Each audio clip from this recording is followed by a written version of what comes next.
मैं आपको शक्ति का दूसरा सिद्धांत बताता हूं।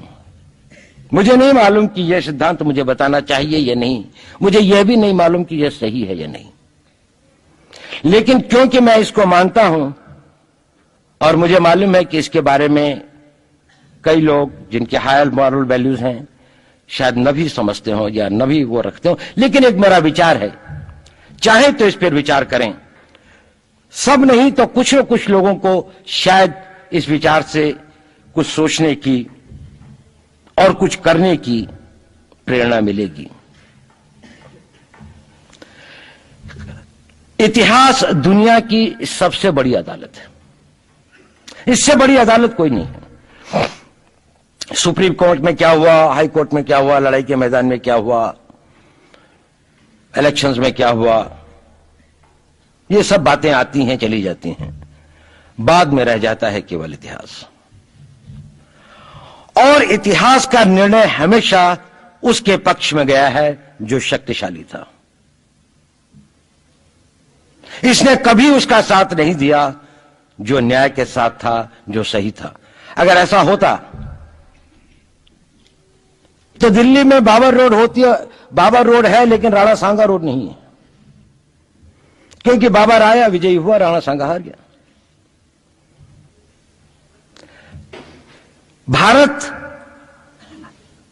की हिंदूशाही किंगडम अफगानिस्तान से होती सिकुड़ती सिकुड़ती सिकुड़ती यहां तक नहीं आ जाती। हमने किसी पर आक्रमण नहीं किया, हमने किसी के जीवन मूल्यों को नष्ट नहीं किया, हमने किसी के धर्म ग्रंथों को और धर्म स्थानों को नष्ट नहीं किया। शायद हम न्याय संगत थे, शायद सत्य भी हमारे पक्ष में था, लेकिन शक्ति हमारे साथ नहीं थी। इसलिए इतिहास ने हमें उसकी सजा दी। इतिहास ने हमेशा उनको सजा दी जिन्होंने विचारों को कर्म से और न्याय को शक्ति से अधिक महत्व दिया। अब मैं ये नहीं कह रहा हूं कि उसकी तिलांजलि कर देनी चाहिए, ये नहीं है कि न्याय का अपना महत्व नहीं है, लेकिन यदि कॉन्फ्लिक्ट ऑफ इंटरेस्ट हो तो शक्तिशाली बनना ज्यादा आवश्यक है।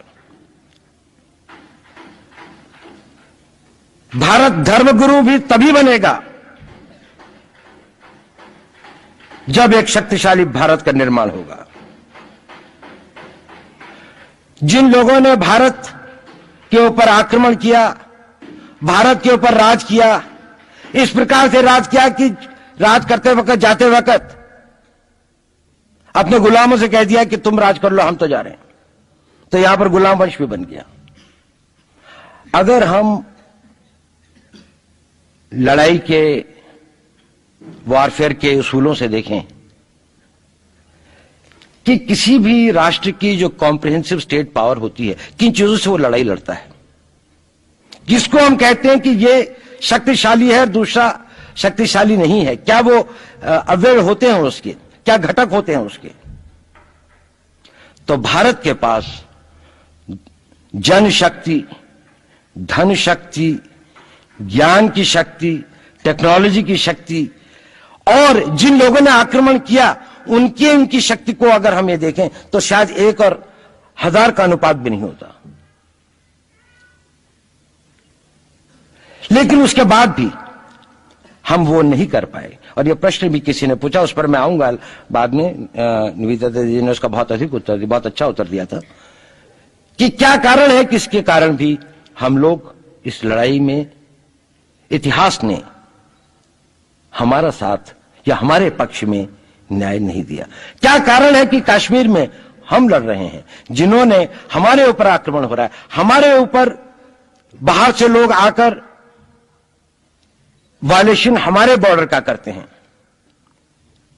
इन्फिल्ट्रेटर्स हमारे यहां आते हैं, जबकि पूरा का पूरा कश्मीर भारत का भाग है, अभिन्न भाग है। कानून के अनुसार वहां के राजा ने यह हस्ताक्षर किए, हमें दिया।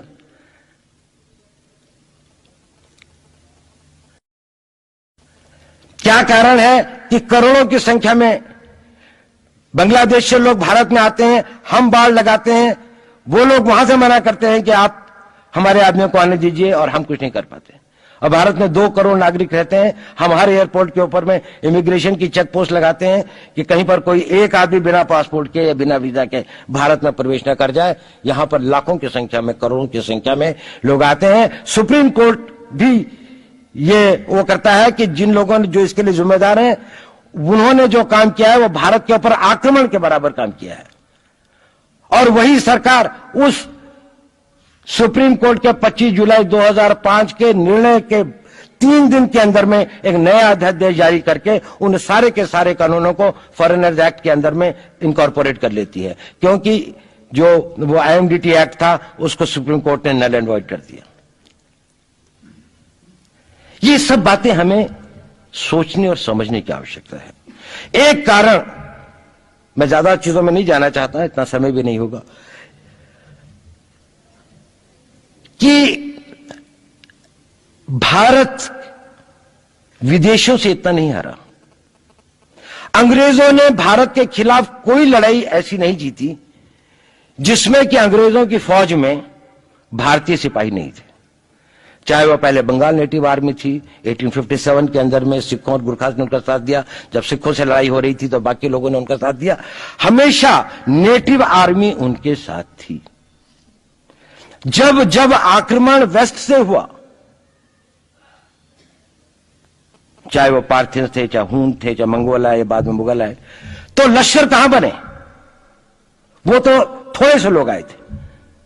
लश्कर बने काबुल में, जिस वक्त वो इस्लामाइज भी नहीं हुआ था, लाहौर में, सरहंद में। हिंदुस्तानियों को हराया है तो हमेशा हिंदुस्तान के लोगों ने साथ नहीं दिया देश का। और दर्द है तो केवल इसी बात का। भारत के इतिहास में अगर दर्द केवल इस बात का नहीं है कि विदेशियों ने हमारे साथ क्या किया, उनका तो हम मुकाबला कर लेते। दुख इस बात का था कि हमारे सभी लोगों ने साथ नहीं निभाया और साथ नहीं दिया। और इसकी फीलिंग आज भी मुझे इस देश में होती है।